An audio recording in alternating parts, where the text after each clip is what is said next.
Hello and welcome to Western Roman history. One of the so-called shadow emperors, Julius Valerius Majorianus, would prove to be the last great emperor of the West.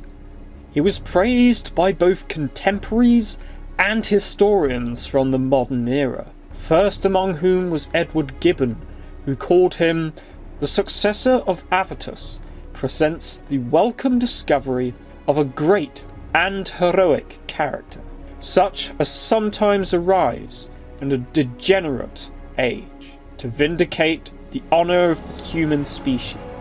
The Emperor Majorian has deserved the praises of his contemporaries and of posterity, and these praises may be strongly expressed in the words of a judicious and disinterested historian, Procopius, that he was gentle to his subjects, that he was terrible to his enemies, and that he excelled in every virtue all his predecessors who had reigned over the Romans.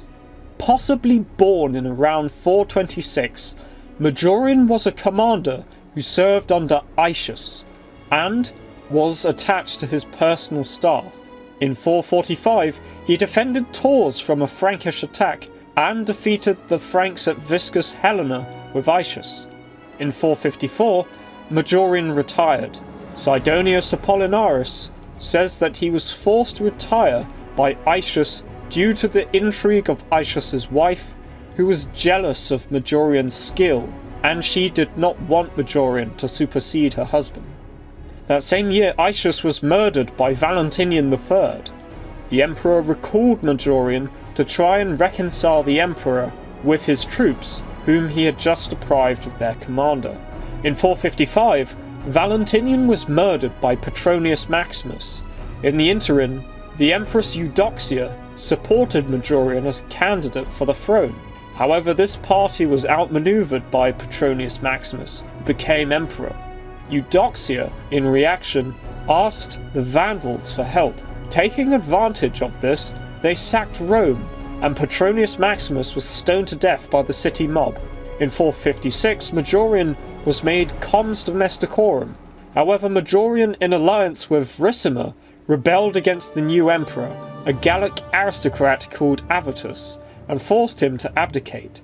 Avitus was probably murdered on the orders of the two rebels in the interregnum that followed. Other stories say that he starved to death as the two besieged him in Piacenza. In 457, Marcian, Emperor of the East, made Majorian Magister Militum, effectively making him the chief military officer of the Western Roman Empire and de facto ruler of it, while Marcian was emperor of both halves in name alone. With the death of Marcian that same year, and a victory over the Alemanni by Burco, one of Majorian's subordinates who had penetrated through Raetia and into the Po Valley, the army proclaimed Majorian emperor in April. Marching to Ravenna, Majorian was formally confirmed as Emperor of the West by December of that year. Leo the Great, Emperor of the East, also recognized Majorian, though some accounts only admit that the Eastern Emperor granted Majorian the rank of Caesar rather than Senior Augustus. Nevertheless, Majorian was Emperor of the West, and, in 458, shared the consulship with Leo. In 458, Majorian confirmed Aegidius as Magister Militum of Gaul, who was fighting the Franks at the time. Majorian also decisively defeated a large-scale Vandal coastal raid in Campania in Italy. Gaisric's son-in-law was killed. Now victorious, Majorian re-established the fleet stationed at Ravenna and Messina to challenge the Vandal navy and protect Italy from further sea raids. Flavius Caecina Decius Basilius was appointed Praetorian prefect at this time.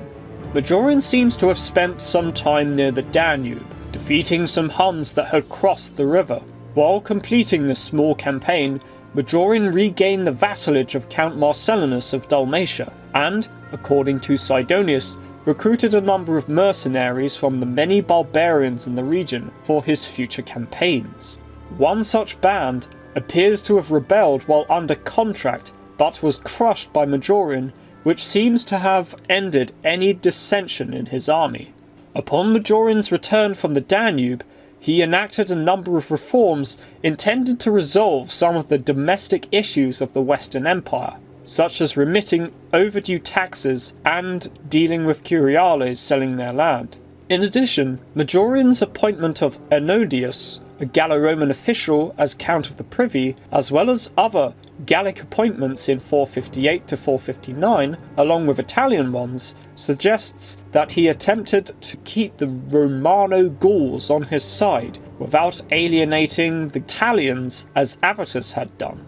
Sidonius Apollinaris tells us that the Gauls felt alienated by previous emperors before Avitus that had kept Gauls out of top positions. The best example of Majorian's attempt to tie Gaul closer to Rome with high-up appointments was Petrus, a Gallo-Roman who was appointed Magister Epistularum, who was like a second Maecenas to Majorian.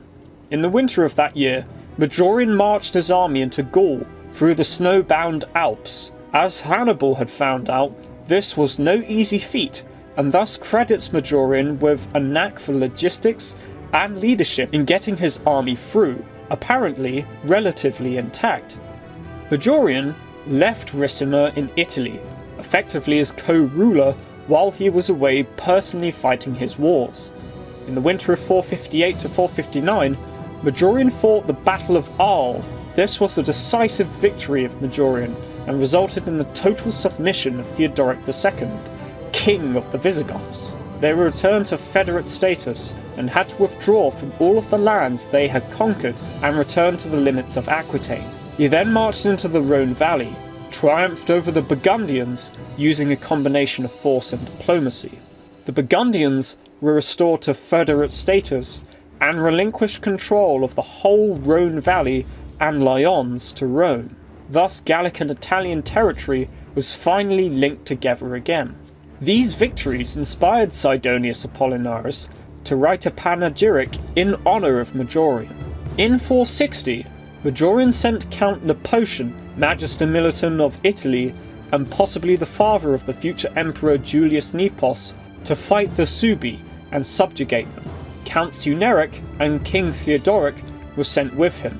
Julia Harries thinks that Theodoric used this opportunity to further extend Visigothic influence due to the fact that the Roman presence in Spain was so tenuous at best. Nepotian was victorious and decisively defeated the Suebi at Lucius Augusti, thus making the Suebi a federate of Rome. In March, Majorian had 300 ships built for his invasion of Africa to defeat the Vandals. Majorian led the other half of the armies south into Spain and celebrated an adventus into Saragossa, and probably based his invasion fleet at Carthago Nova. Gaiseric, king of the Vandals, was so frightened by this impending invasion that he deployed a scorched earth policy in Mauritania to impede Majorian's advance. It is at this time that Procopius's tale of Majorian's spy mission to Carthage occurs. Count Marcellinus led his army of Huns to Sicily to strengthen the Roman position against the Vandals in the western Mediterranean Sea. In January 461, Majorian's fleet was betrayed and destroyed by Roman traitors bribed by Gaiseric, who burned his fleet. However, Majorian's position was still very strong, despite the colossal loss of resources and ships. Gaiseric certainly confirms Majorian's strong position by his asking Majorian for a truce, which he accepted. Majorian, temporarily beaten, returned to Arles. Once he returned to Arles, Majorian got involved with the spurious rumours that Sidonius Apollinaris had written a satire slandering the local nobility. Paeonius, Sidonius's opponent, helped fuel these rumours. Majorian, at a dinner after a day of circus games, forced the issue and helped end a source of division among the Gallic nobility. In August, Majorian marched into Italy heading for Rome with a small escort, having dismissed his army. Ricimer met Majorian at Tortona, forced him to abdicate, and a few days later beheaded the emperor. In November, Ricimer made the ineffectual senator Libius Severus emperor. Immediately, Majorian's empire collapsed. The Roman Empire was in an even worse state than it had been. Majorian's loyalists rebelled. Count Marcellinus in Dalmatia and Aegidius in northern Gaul made their domains independent. The Potian also rebelled and had to try and deal with Theodoric, who forced him to flee to Dalmatia. Ricimer asked Theodoric to attack Aegidius, who planned to invade Severus's domain. In exchange, Severus gave Theodoric Narbonne. Ricimer bought off Marcellinus's Huns and forced him to flee to his independent domain in Dalmatia. From his lightning-fast success and energetic rise to dominate the former lands of the Western Roman Empire, Majorian proved his greatness by accomplishing nothing less than the restoration of the Western Roman Empire from a spiral of decline to a position of prominence. However, his accomplishments were his own undoing, for Ricimer, scared that Majorian might no longer need his services, or intent to root out the barbarians in Roman service just as Leo the Great would do, plotted Majorian's death and killed him, thus condemning the West to the weak rule of puppets of barbarian strongmen like Ricimer.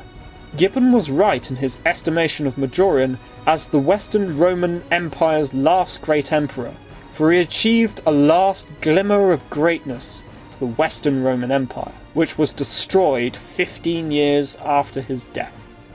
I have been your host, Daniel Maynard, and this has been Western Roman History.